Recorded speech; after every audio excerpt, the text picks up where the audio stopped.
Desa Rejo Agung merupakan salah satu desa dari 16 desa yang ada di Kecamatan Tegineneng. Desa Rejo Agung didirikan pada tanggal 1 Januari 1985.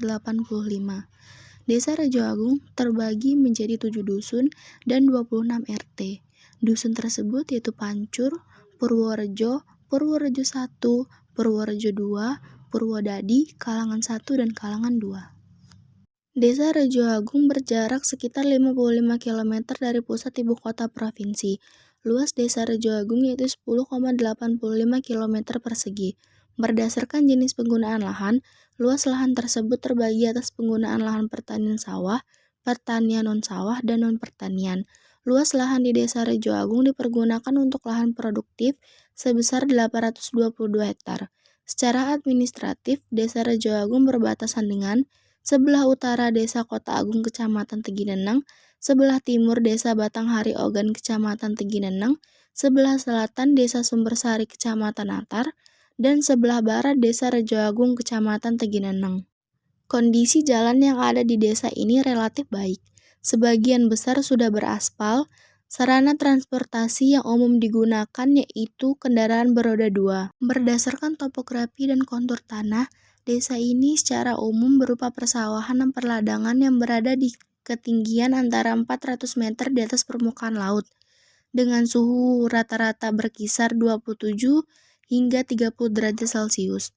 Sebagian besar masyarakat di Desa Rejo Agung bekerja sebagai petani. Beberapa jenis tanaman pangan yang diusahakan adalah padi sawah, jagung, dan singkong. Luas areal padi sawah di Desa Rejo Agung sekitar 492 hektar dengan produksi mencapai 2.514 ton.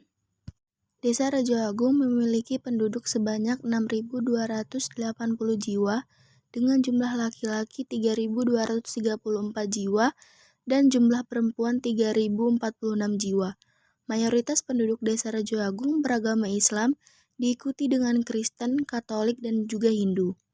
Sebagian besar masyarakat Desa Rejo Agung bekerja pada sektor pertanian. Selama kegiatan homestay dilakukan, kami tinggal di salah satu rumah petani atau induk semang yaitu Bapak Mustola. Beliau tinggal bersama sang istri, 2 orang anak, 1 orang ibunya, dan 1 orang keponakannya. Mereka tinggal di rumah permanen yang luasnya 120 meter persegi dengan luas perkarangan yaitu 200 meter persegi. Induk semang kami seorang petani yang mengolah lahan sendiri. Luas lahan yang beliau miliki yaitu setengah hektar. Komoditas yang beliau tanam yaitu padi sawah dengan sistem penanaman monokultur. Kegiatan sehari-hari yang dilakukan induk semang kami yaitu pergi ke sawah. Beliau sudah melakukan pemanenan pada tahun lalu dan sekarang ini padi milik beliau baru beberapa bulan ditanam kembali. Tidak hanya ke sawah saja, kami juga mendatangi lokasi pembuatan media tanam jamur milik paman dari induk semang kami. Pembuatan media tanam jamur tiram ini lumayan rumit dikarenakan kayu yang sudah digiling harus didiamkan terlebih dahulu sampai mengeluarkan air berwarna hitam, dan pada proses pengukusannya pun memakan waktu yang cukup lama. Setelah itu ada kendala berupa bibit yang dibuat tidak normal. Untuk pemanenan jamur tiram dilakukan setiap sore hari. Induk semang kami mempunyai usaha sampingan yaitu berupa pembuatan lemari aluminium. Pekerjaan ini sudah beliau kerjakan dari beberapa tahun yang lalu.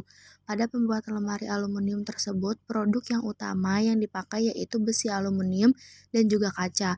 Lemari-lemari yang beliau buat biasanya ada yang datang ke rumah untuk memesan terlebih dahulu, kemudian dibuatkan oleh beliau. Terdapat pula agroindustri lain berupa pengolahan pisang yang dibuat menjadi produk makanan sale pisang, yang nantinya sale pisang tersebut akan dipasarkan pada masyarakat setempat dan juga dititipkan pada toko-toko yang ada di sekitaran desa tersebut. Terdapat sebuah toko atau kios sarana produksi pertanian yaitu kios milik Pak Mafail atau yang sering dikenal dengan kios Wail. Manfaat homestay ini yaitu dapat mengetahui kehidupan petani dan pertanian secara lebih dalam, dapat mengetahui kendala yang dialami petani, dan juga dapat mengetahui mengenai proses penanaman hingga panen pada suatu komoditas tanaman.